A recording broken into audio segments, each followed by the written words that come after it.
On the Track is a monthly web TV show about cryptozoology, natural history, green issues and whatever else the team feel like making up as they go along. Enjoy!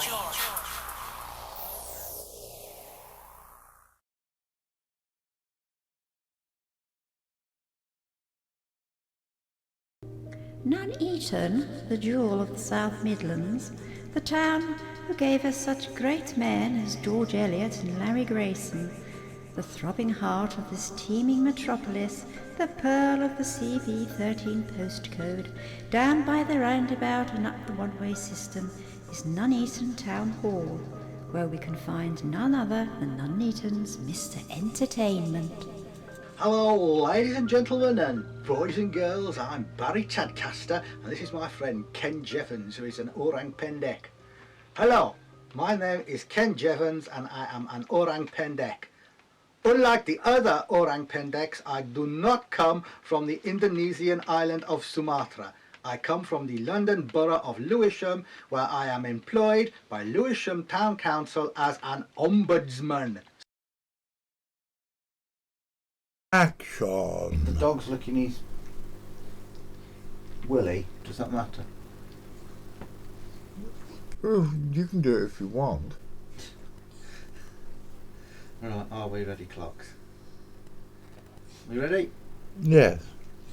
So, Ken, what's happening on this week's show then? Well, you remember Bob Langley from Nationwide? Yeah, I remember Nationwide. Yeah, great show, yeah. Well, what about him anyway? Well, I've got his address and I'm going to send him a fly-blown pig's head through the post.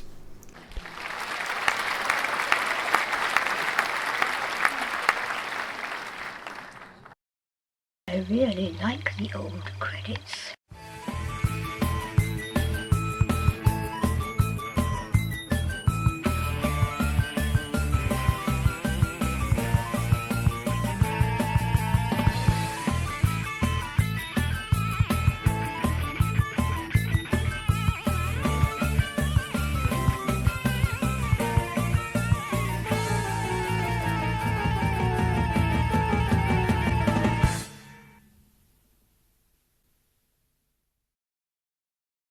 Hello ladies and gentlemen, welcome to another episode of On the Track. For those of you who don't know, my name's John Downs and for the last 29 years I've been the director of an organisation called the Centre for Fortean Zoology, which has all over the world studied mystery animals and animal mysteries and is, at least in my opinion, the best, certainly the largest, mystery animal research group in the English-speaking world. Every Saturday afternoon I bring you what I like to think of as a potpourri of Fortean zoological news, views, theorising and general tomfoolery, which I put in, A, because it makes me laugh, and B, because it underlines, as if any underlining was needed, that the world is a most peculiar place. Now, take this for example. A few weeks ago, Carl was up a ladder painting the front of the house, and what he described as an enormous moth flew out of the ivy, right into his face and nearly forced him off the ladder.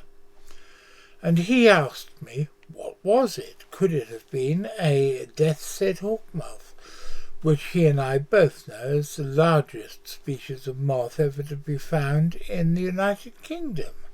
Ever to be found naturally in the United Kingdom, that is.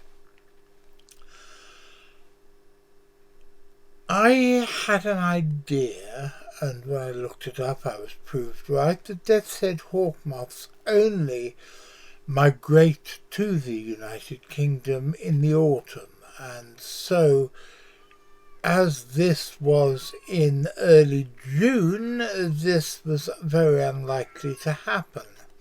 This was very unlikely to be a death's-head hawkmoth, or any of the other large migratory hawkmoths which occasionally turn up in Britain. But then, with total synchronicity, the same day, I received this footage from my old friend Mark Rains, who currently lives in Holsworthy. Hi, this is Mark Rains, still on the track. These are two Hawkmoths that landed in my back garden in Holsworthy, Devon. Never thought I'd see two Hawkmoths this close and personal. Really worth it. I've never seen two privet Hawkmoths together like that, ever. I can only deduce that they are freshly emerged. Let's see what I'll do. I'm trying to do a minute video so that at least you can show people what they look like up close. For those of you not conversant with the minutiae of North Devon geography, I should probably explain that Holsworthy is about 12 miles away from where I live in Woolsbury. And I think that it is relatively logical to extrapolate from this that if these beautiful insects are emerging in Holsworthy, they are probably also emerging 12 miles down the road where I live, just in time to fly out into Carl Marshall's face. Well, I pride myself that one of the things that I know quite a lot about is British Hawkmoths. But when I checked up on the details of the privet hawkmoth in order to check a few things so I could crow over everybody about how clever I was, I found that if I can quote what I'm sure my dear late mother-in-law would have said, pride necessarily comes before a wasp name. Because what I didn't know was that despite not being as bulky as the Death's Head Hawkmoth, this is actually the largest hawkmoth in Britain. And so I think there's very little doubt this is what flew out into Carl Marshall's face, and I think that once again, due to the help of our network of people around the world, we've solved the minor mystery.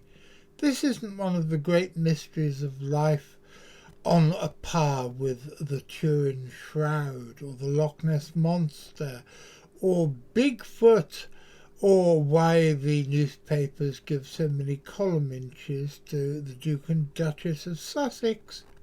But it's still a mystery, and it's one that I think has probably been solved, at least to my satisfaction.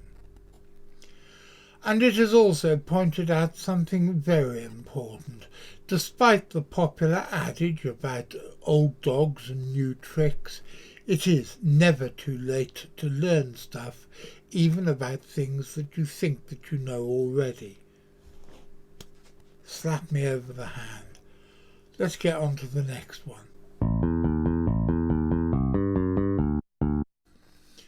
This picture did the rounds of the internet a week or so ago, and if you don't look too closely, it purports to be a lion with a leopard's face. People got very excited. Some people shouted, "Hoax! Hoax!" as if they wanted the woman who took the photograph to be burned alive for heresy. Other people said it was an amazing piece of cryptozoological evidence. And other people actually bothered to read the original story. And if you read the original story, the lady who took these pictures was wearing a leopard print dress.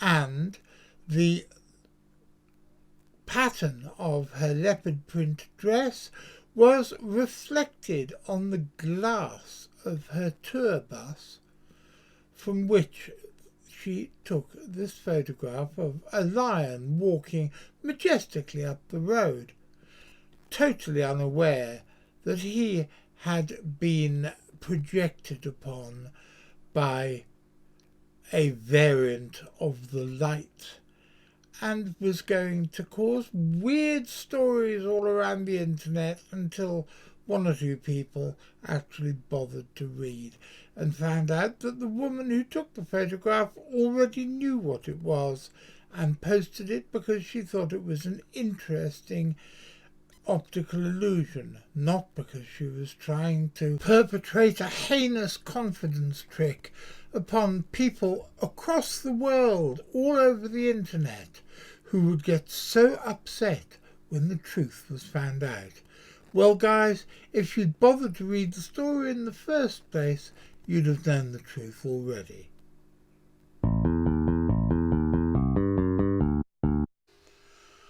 Well, ladies and gentlemen, you've heard me moan on many occasions how difficult it is when I put a show together several weeks before it's going to be broadcast and then keep my fingers, my toes and every other extremity crossed just in case something comes up in the meantime which is going to screw up my being up to the minute. Well, on this occasion, everything has changed. What has changed? Look, I've cut my beard. It's trimmed, and I look remarkably respectable for a change for the first time in many years. Why am I doing this? Well, it seemed like a good idea at the time, and I wanted to trim my moustache because soup was getting stuck in it, and then I decided to just carry on and do the beard as well. And if anybody from the CFZ on the track management team is listening to this, who thinks that this is going to be an excuse to get me to cut my hair as well, it's not. I'm going to continue to let my freak flag fly. Remember Mick Farron and David Allen amongst others. Hey, and John Michel as well were old friends of mine, and I think they would not be at all pleased if I allowed myself to be talked into getting a haircut just in order to improve the viewer figures.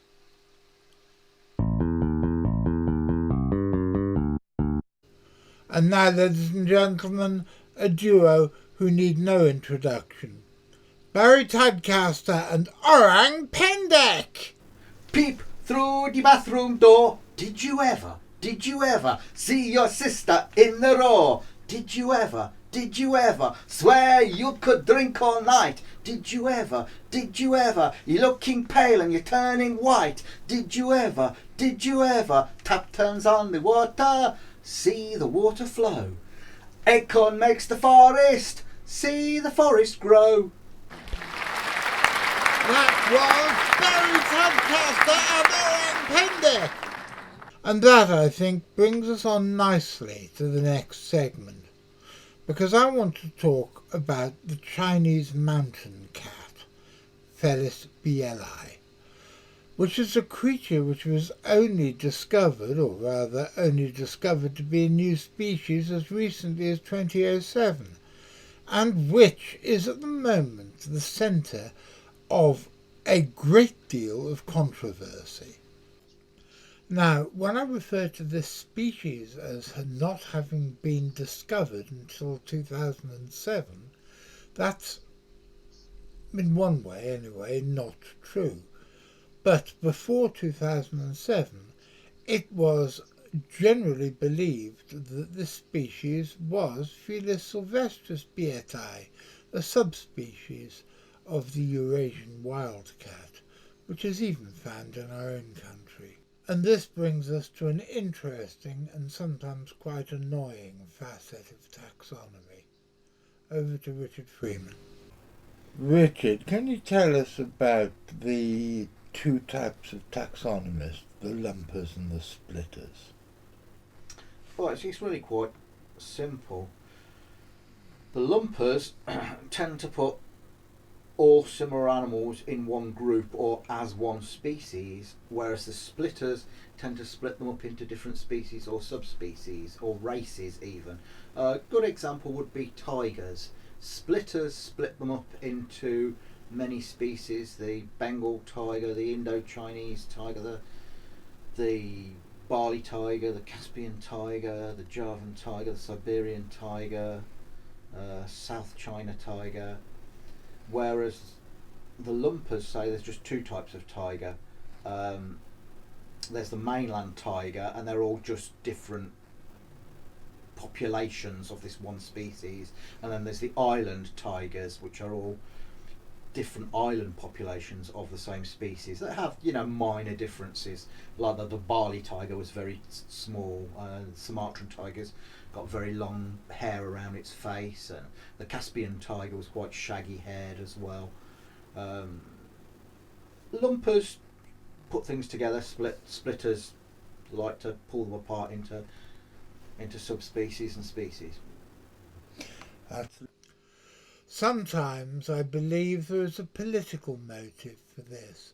For example, it could well be argued, and has been argued, that the discovery of the pygmy blue whale as a separate species back in the 1960s was a clever way for various nations who shall not be mentioned, Japan, to circumvent the rules of the IWC and hunt and catch smaller specimens of our largest ever animal. On other occasions, like this one, I think the political motive is far more sinister, if I may use those words, and before anybody accuses me of racism, no, I don't like the Chinese government. No, I don't like what the Chinese government does. But I don't like the American government, and I don't like the British government either. I have no real problem with Chinese people. I was brought up in Hong Kong, and emotionally I'm more Chinese than I am British. I could speak Cantonese before I could speak English, and I still dream in Cantonese to this day. And so I hope I've made the point that although what I'm going to say next could be being described as anti-Chinese in some way or form, I'm not being racist. China and its people are a country I love very much. But it still doesn't excuse the fact that there is a very big political element. In fact, there's two very big political elements surrounding this little wildcat. I am no expert on feline genetics, nor am I going to sing a silly song about them, like I did a few episodes ago. But from what I can ascertain, it does seem like the species Felis Bieti was given specific status on the basis of a very small number of morphological and genetic differences. But whether it deserves the status of a distinct species or not, the recent controversy which has surrounded these pretty little cats is clearly political in nature, because scientists from the Chinese ruling party's science department, and yes, believe it or not, there is such a thing, have claimed that this is the ancestral cat. This is the ancestor of all domestic cats, and that every moggy in the world really should be known as Felis Bieti domesticus. Well, A, this is complete nonsense, and B, this is complete nonsense.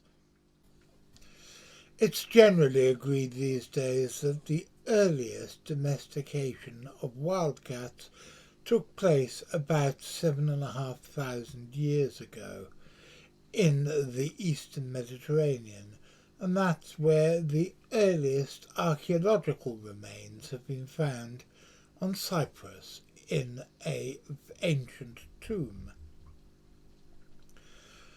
The Egyptians domesticated the same species later, and this picture is from an Egyptian painting of about 1500 BC, and the studies that have been done on the subject, whilst they don't agree whether Felis libica is a species on its own or whether it is just a subspecies of Felis sylvestris, I'm not going to put my hat in the ring for this one because I truly don't know. But it's generally agreed that the only main domestication of cats came from Felis libica, and although other species have been tamed, and I said in my book Mystery Carnivores of the West Country many years ago that I believe that the total genome of Felis catus, the domestic cat, probably has traces of all sorts of other wild cat species in there, because it's been proven that domestic cats can interbreed with all sorts of other cat species. The traces are only small and will disappear from the genome after a surprisingly small number of generations. So, Felis catus remains the domestic cat, even though the domestic cat really is just a domesticated subspecies or race of Felis libica, but we still call it Felis catus in honour of Linnaeus, who named it after his own domestic cat. But what about the claims from China, the recent claims that the Chinese mountain cat, Felis Bieti, is actually the ancestral wild cat that became domestic, the ancestral moggy, the uber moggy, if you like? Well, there are shadowy people within the Chinese government, who would like to claim this is the case. Peking University geneticist Chujin Lo travelled to the Tibetan plateau. Lo and her colleagues trekked the windswept heights looking for Chinese mountain cats to sample. It wasn't easy. Locals, some of whom hunt the cat for its bushy pelt, call the cat the grass cat because it blends in so well with the dry stalks of their surroundings. But they did find out in the end what they set out to find out, even though this may not be what some people within the Chinese hierarchy who appear to be wanting to claim everything for China wanted. 1. Felis Bieti is almost certainly a subspecies of Felis sylvestris. 2.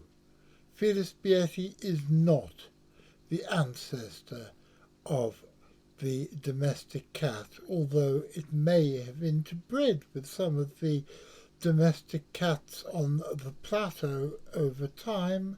And 3, because now it certainly is interbreeding with domestic cats, the species, or we should probably now say subspecies, is going to be lost due to genetic dilution very soon. Once again, something in the wild has fallen victim to domestic cats. I'm not going to labour the point, but something which I find very disturbing is this form of cultural or scientific imperialism. Britain has done it, America has done it, and now China is doing it, claiming things in the name of their flag, to which they really have no right whatsoever. So I'm going to call them out on this one, because I'm certain that the Chinese government will be quaking in their boots because they really do care about what a fat cripple in a village that no one's ever heard of in North Devon thinks about them. Please, guys, if you have any more contemporary accounts that can be called scientific imperialism, please write it in the comments below, and I will do my best to investigate it on your behalf. Toodle pip. If you want to support us and help us make more content like these, please press like, subscribe, follow our Facebook page and check out our Patreon. And as the ghost of Joe Strummer and I are telling you, please remember to ring that notification bell. Otherwise you won't be told when we've got another show. Well, ladies and gentlemen, that is about it for this episode. I hope you enjoyed it, and I hope you found something of edification therein. I want to say a big thank you to everybody who helped, particularly Richard Freeman and Carl Marshall and Graham Inglis and Louis, but for whom we could never do any of this. And I want to say a big thank you to Maxine and to Charlotte and to Sarah, who've done stuff behind the scenes that nobody ever knows about, but without whom we just wouldn't be able to function. And that's about it, ladies and gentlemen. So, until next week, I'm back next week. It's 3 o'clock Saturday afternoon. It's CFZ on the track time, and if you're there, I'll be seeing you.